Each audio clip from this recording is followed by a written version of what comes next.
Bapak mahasiswa Pendidikan Islam yang saya. Oke. Kami dari kelompok B dari kelas 002 dengan anggota. Yang pertama ada Arya Sandri Kata, yang kedua ada Ega Asmia Fitri, lalu ada Hana Amira Zen, ada Ini Kulmiani, dan juga ada Rini Umaida, ada Sri Dini, dan saya Sri Suryati akan mempresentasikan gelar proyek kami dengan program EcoBee. Langsung saja untuk pemaparan pertama akan dipaparkan oleh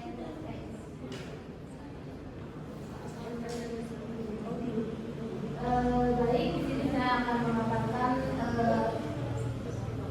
ibu guru pamong karena ada 4 kelas paralel, jadi akhirnya yang mau belajar ke sana nanti ibu-ibu yang bertiga yang guru pamong bisa langsung nanya-nanya juga.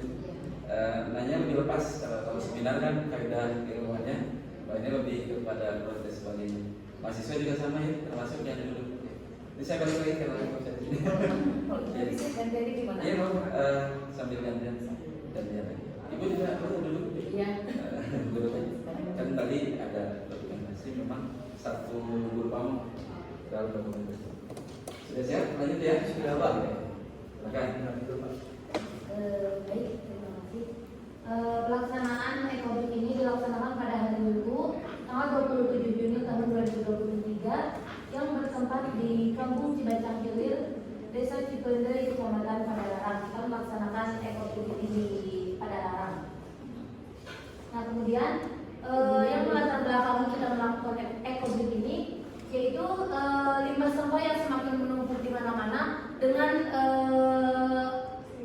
dengan lama terurainya sampah tersebut seperti kertas 2 sampai 5 bulan, dus karton 5 bulan, kulit jeruk pun 6 bulan, dan kantong plastik itu 13 sampai 23 tahun. Pakaian pun pakaian yang kita pakai itu 30 sampai 40 tahun. Nah, apalagi barang-barang seperti besi dan lainnya, dengan melihat dari waktu terurainya sampah tersebut, maka latar belakangnya kita untuk melaksanakan EcoBee ini. Visi dan misi dari program EcoBee ini yaitu mewujudkan pembelajaran bermakna guna mengembangkan kemampuan berkreativitas. Jadi dengan melaksanakan EcoBee ini, kami harap siswa yang melaksanakan EcoBee ini khususnya dapat mencintai lingkungan dengan melaksanakan EcoBee ini. Bisa menjaga lingkungan, tidak membuang sampah sembarangan, dan lebih lanjutnya itu bisa mengulang sampah tersebut menjadi sampah daur ulang untuk digunakan sebagai EcoBee. Misinya yaitu mengadakan pengenalan ekoliterasi dengan sosialisasi program EcoBee dilaksanakan di Padalarang, kemudian melatih berpikir kritis dalam pembuatan produk secara kreatif. Jadi pembentukan setelah memasukkan plastik atau kain ke dalam botol itu, siswa itu diharapkan kreativitasnya muncul untuk membentuk dijadikan apa botol-botol yang sudah terisi oleh plastik tersebut. Kemudian menerapkan prinsip ekologi 4R, reduce, 3R, reduce, reuse, dan recycle. Next. Nah, untuk susunan acara akan dibawakan oleh ibu-ibu dan rekan-rekan semua yang hadir di sidang proyek kepemimpinan kami. Izinkan saya untuk memaparkan acara kami, itu ada pendahuluan dari 3 rangkaian acara. Yang pertama itu ada pendahuluan, kegiatan inti dan penutup. Ketika di pendahuluan ada doa, sambutan pembagian. Kebetulan sambutan dari saya sendiri sebagai ketua pelaksana. Selanjutnya pembagian kelompok anak-anak yang mengikuti kegiatan EcoBee. Jadi karena sedikit informasi saja Bapak Ibu bahwa kami melibatkan kurang lebih 20 sampai 30 siswa, peak jumlahnya 28-an ya. 25 kurang lebih 25 sampai 28 karena ada kegiatan si anaknya di pulang ibu-ibu. Nah, selanjutnya dari kegiatan ini presentasi tentang program EcoBee yang tadi sudah disampaikan oleh kakak saya. Jadi ketika mungkin di kegiatan yang kami lakukan itu hanya membuat sebuah kursi ibu yang dipraktikkan dan diperagakan dicoba oleh anak-anak. Cuman ketika kita sudah menerapkan program literasi, harapan kami itu anak-anak bisa menerapkan di sekolah masing-masing, baik mungkin di sekolah anak-anak, di ibu-ibu pemuji dan di kota Cimahi, agar sebenarnya tadi kita melakukan masalah kita itu bisa secara masif Bu. Apalagi di Cimahi ini kan tekstil ya Bu, ya ada PTK, HTK dan sebagainya. Kita bisa memanfaatkan limbah tersebut untuk menjadi edukasi itu. Selanjutnya akan ada pembuatan produk ekobrik. Ini salah satu contoh program yang kami buat Ibu. Nah, selanjutnya ada ice cream atau game agar supaya anak aktif dan tidak bosan Ibu dan rekan-rekan kami. Biasalah nanti akan ada cuplikan video. Nah, selanjutnya penutupan dan pembagian hadiah untuk kelompok-kelompok yang teraktif, terkeren dan sebagainya Bu. Karena alhamdulillah antusias dari peserta sangat baik Bu. Yang terakhir itu foto bersama. Kurang lebih. Kurang lebih untuk kegiatan foto bersama Ibu. Nah, ini ada proses pematerian. Terus ini kita coba Ibu. Nah, dari pematerian kita anak-anak yang buat itu anak-anak itu langsung. Nah, ini proses pembuatannya, memasukkan limbah-limbah ke dalam botol. Selanjutnya ada kan kita sudah direkatkan ya. Nah, kita coba Ibu, benar gak? Jadi karena ekoliterasi untuk anak, untuk siswa, jadi kita coba ya mungkin yang duduknya siswa Bu ya. Kalau misalnya saya mungkin beda lagi konteksnya Bu ya. Nah, jadi alhamdulillah ketika sudah dicoba aman Bu dan bisa dimiliki oleh anak. Berarti secara tidak langsung sudah tercapai proyek kami. Selanjutnya kami foto bersama Bu dan pembagian hadiah. Nah, untuk tanggapan kita akan dijelaskan oleh saya. Untuk pengalaman dari pihak mitra di kampung Cibacap ini katanya kegiatan yang dilaksanakan bermanfaat dalam menambah wawasan dan pengalaman baru untuk anak, terutama dalam pengelolaan sampah untuk menjaga kelestarian lingkungan. Dan referensinya akan dijelaskan oleh manfaat dari program ekonomi ini yaitu mengenalkan program ekonomi sebagai salah satu cara mengelola sampah menjadi benda yang bermanfaat. Jadi untuk pengertiannya sendiri, ekobrik ini merupakan bata. Eko itu lingkungan, brik itu bata. Jadi maksudnya bata yang ramah lingkungan. Soalnya dibuatnya dari hasil limbah-limbah seperti plastik, bisa juga kain. Nah, yang masukkan ke dalam botol sampai padat yang sampai kalau yang bagus itu sampai tidak bersuara karena saking padatnya. Nah, nanti ini disusun dan bisa dijadikan sebagai produk, bisa kursi, meja dan lain sebagainya. Kemudian tindak lanjutnya produk dan konsep dari hasil kegiatan akan disimpan dan digunakan untuk kegiatan.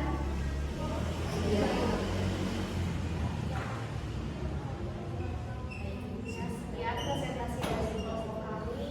Bapak dan Ibu apabila ada. Sampai katanya suruh ngobrol ditambah ya.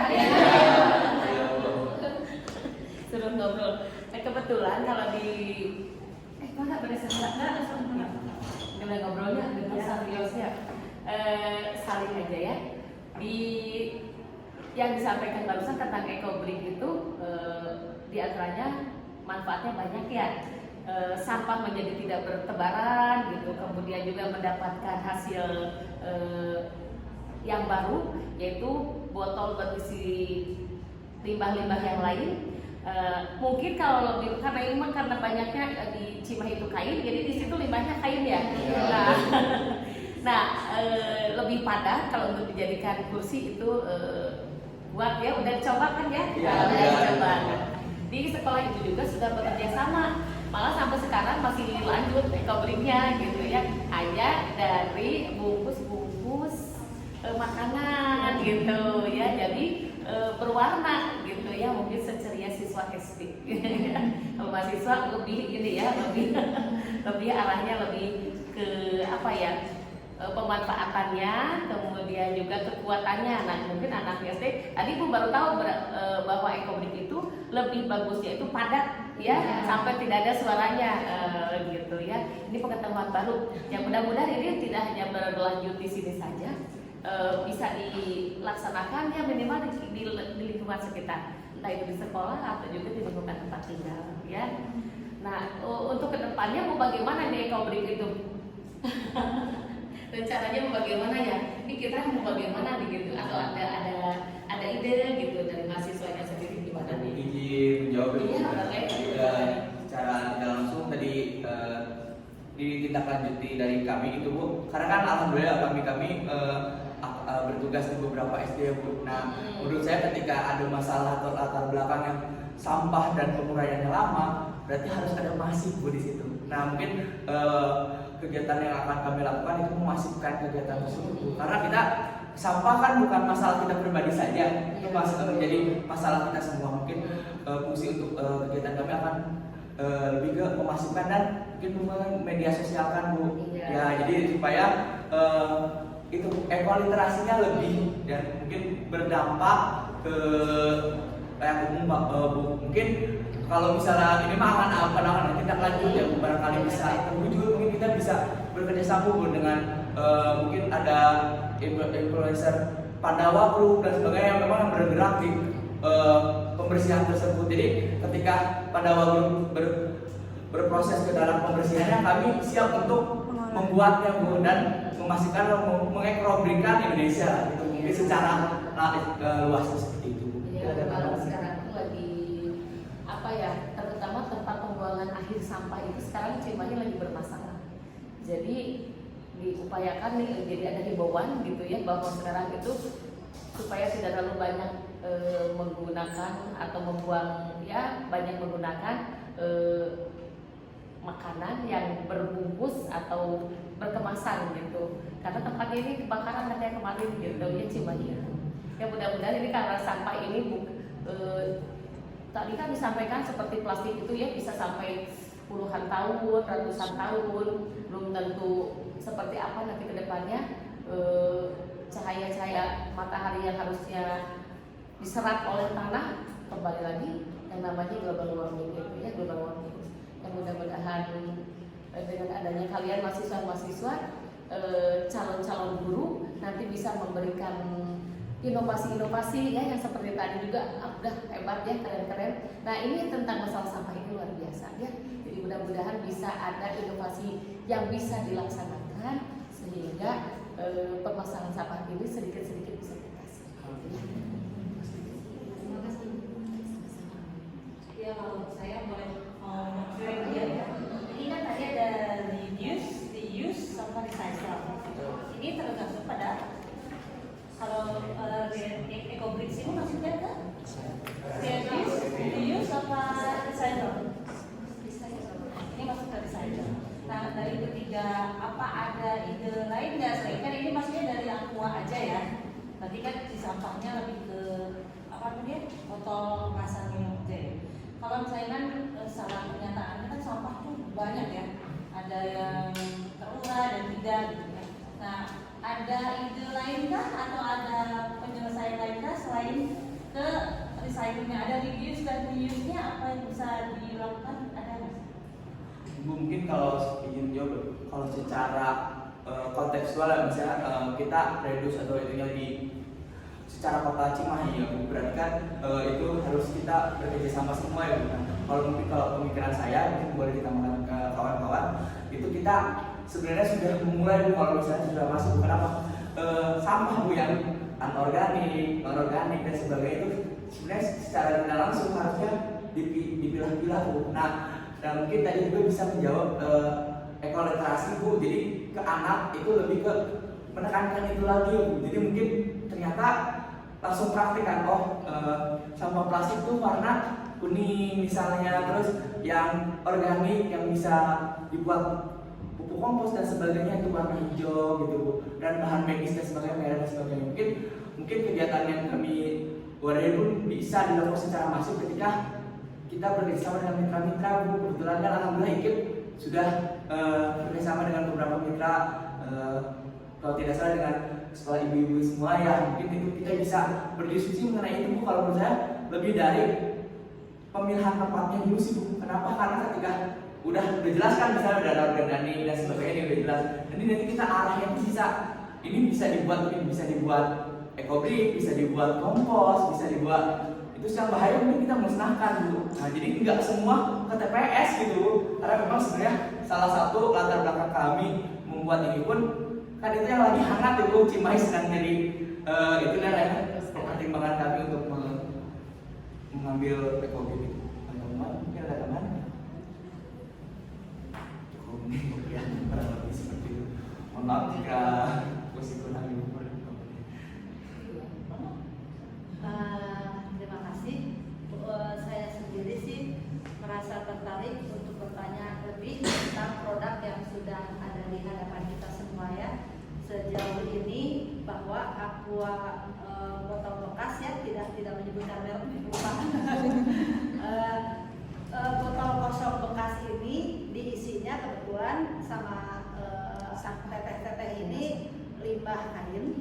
Nah itu bisa diisi dengan sampah yang lain kan selain limbah kain itu. Nah untuk menjadi produk yang tadi dibilang itu menjadi kursi atau apakah dengan bentuk itu yang botol diisi udah padat langsung dibuat kursi itu disusun-susun aja jadi kursi, atau diolah dengan bantuan sarana yang lain, misalkan dicairkan dulu kemudian ada alat cetaknya gitu. Itu yang ingin saya tanyakan gitu sejauh ini, bahwa alat-alat atau pemilihan misalkan seperti sekarang botol kosong diisi kain. Nah rencananya kalau sudah seperti itu secara dari sisi ekonomis apakah bahan yang sudah tersedia itu ada penampung lagi yang mungkin dibawa ke pabrikan lagi diolah lagi, atau memang langsung oleh kita bisa diolah, misalnya Bu ini itu bisa jadi kursi tapi ini harus dipanaskan, jadi yang disiapkannya ya ketel lah, yang kompor ya apa ya. Mohon penjelasan yang lebih lanjut supaya nanti kita bisa praktekkan di sekolah masing-masing sesuai informasi yang kami dapatkan dari adik-adik. Izin menjawab, untuk pembuatan produk ekobrik sendiri ini dari bahan-bahan botol plastik, kain atau sampah plastik dan lain-lainnya itu cara mengolahnya, misalkan dari limbah plastik itu kan biasanya besar-besar gitu bentuknya. Nah kita gunting-gunting dulu, kemudian kita padatkan di dalam botol itu. Nah setelah padat sampai tidak bersuara, kemudian kita langsung susun saja menjadi sebuah produk. Untuk gambar-gambarnya tidak ditampilkan di sini. Jadi izin menambahkan juga, jadi prosesnya itu lebih ke pembersihan dan pelaksanaan Bu. Jadi tidak ada sebenarnya kenapa kami pilih ekobrik pun sebenarnya semua pun bisa melakukan itu Bu, dari siswa, teknik dan sebagainya, karena itu kami gerakannya ingin masif sebenarnya Bu. Dan sebenarnya kalau secara desain Bu harusnya kami memilih apa sih sebenarnya Bu, keperluan sekolah Bu. Misalnya sekolah lebih perlu tempat nongkrong ya Bu, misalnya berarti kita bisa susun dulu Bu dengan luas seberapa, kita susun dulu desainnya gitu Bu ya, dengan menggunakan botol besar misalnya perlu berapa, itu rancangan itu Bu mungkin dari itu pihak sekolah yang merancang ya Bu. Misalnya nanti akan bukan pendopo kecil ya Bu jatuhnya mungkin ya, nanti kursinya berapa, mejanya berapa, nah itu mungkin itu bisa kita rancang Bu kalau secara rumitnya. Tapi secara mudah kita tidak perlu menggunakan alat-alat khusus sebenarnya Bu. Cuman mungkin ada alat khususnya teman-teman, kayu buat ngededek apa, neken aja gitu Bu, agar sampai padat. Nah barangkali dari di luar negeri itu atau itu udah ada sampai jadi ini loh Bu. Itu kayak bakar ya.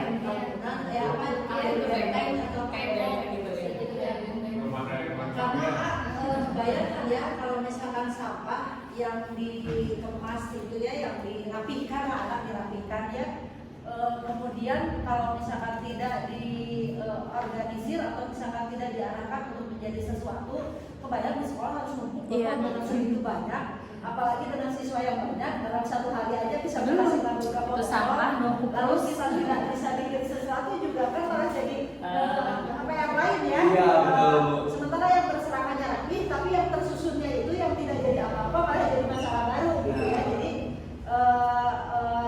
diinformasikan seperti ini, nanti kan kita bisa tetap aja ada bahan pemikiran lain.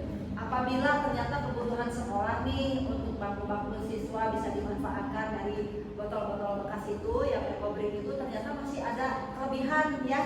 Nah itu jadi kita mau lemparnya kemana gitu ya. Kalau misalkan mau jadikan apa, mungkin juga ini harus ada koordinasi ya.